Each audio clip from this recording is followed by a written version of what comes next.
Hello, I am Dr. Pankaj Kumar, Bachelor of Veterinary Science and Animal Husbandry graduate from Nagpur Veterinary College. And in today's video, I am going to discuss on the topic digestion of carbohydrate in monogastric animals such as pig. Example, pig. So, monogastric animals are those animals which have simple stomach, while on the other hand, ruminants are those animals which have four-chambered stomach containing rumen, such as cattle, buffalo, sheep, and goat. So, we must understand what is meaning of digestion. So, digestion is a process in which complex food substance are converted into simple absorbable forms.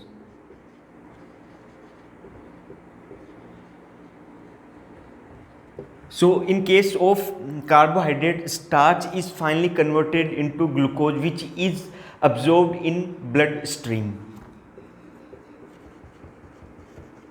Starch is finally converted into glucose, which is absorbed in bloodstream by the different methods. So first, the food is conveyed into mouth with the help of prehensile organs. So in case of pig, the pointed lower lip are the prehensile organ in which the food is conveyed into the buccal cavity. So first of all, we must understand that the digestive process are completed with the help of the digestive glands. So at the each point of the system within the digestive tract, the different digestive glands are present. So in case of mouth, as we know, in carbohydrate the digestion starts first in buccal cavity.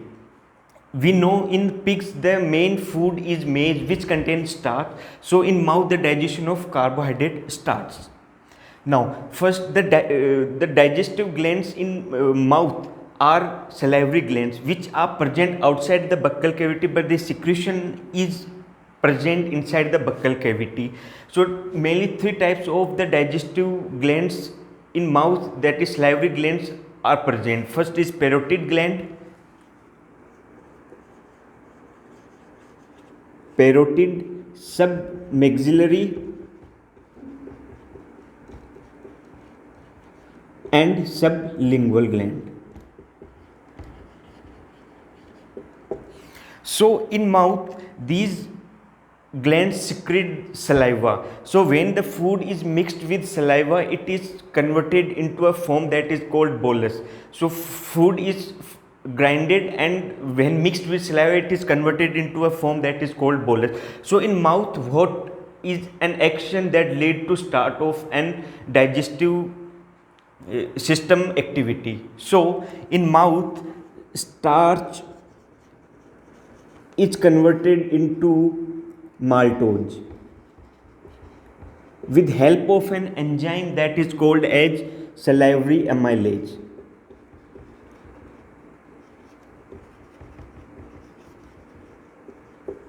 It is important to understand here that with the help of salivary amylase, around 30% of starch is converted into maltose. And the salivary amylase mainly works on cooked starch. So this activity occurs in mouth.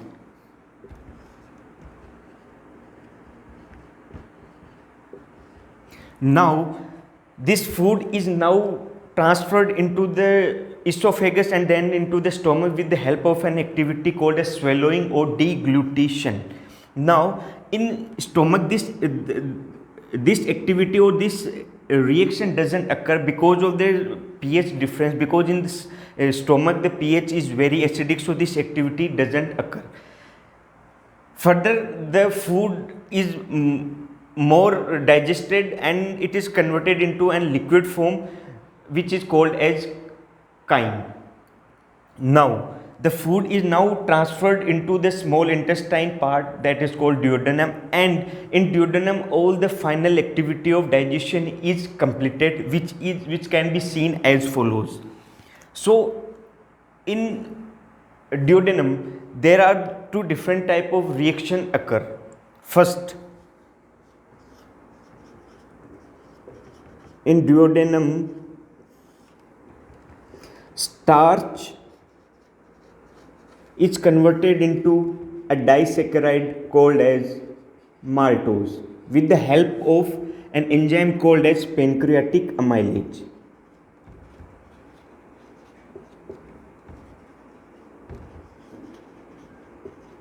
Here the remaining starch or undigested starch is finally converted into the maltose, and it is important to understand here that the pancreatic amylase works both on the cooked and uncooked starch. Now pancreatic amylase is a secretion of pancreas. So exocrine part of pancreas secrete this enzyme that is called as pancreatic amylase. Now next activity or final activity of digestion occurs as follows. So maltose is converted into two molecules of glucose with help of an enzyme called as maltase. Now from where this enzyme maltase is secreted, we must understand that from esophagus to anus the digestive system is enclosed by the four layers. The first outermost is serosa, then muscularis, then submucosa and mucosa. Mucosa is innermost layer which lines the lumen part of digestive tract. Now the mucosal epithelium contains goblet cell which secrete mucus, and plus the breast border lining cells of mucosa also secrete some secretion. So both these secretion are making an secretion that is called as intestinal juice or succus entericus, and succus entericus contains this enzyme called as maltase, in which the maltose is finally converted into two molecules of glucose. It is important to understand that all the final activity of digestion occurs in duodenum, and these molecules are now finally moved into the jejunum and ileum, where they are absorbed by the different modes. So the modes of absorption are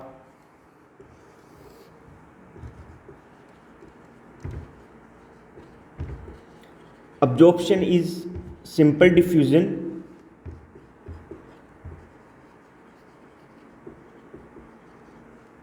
second is facilitated diffusion, third is active transport.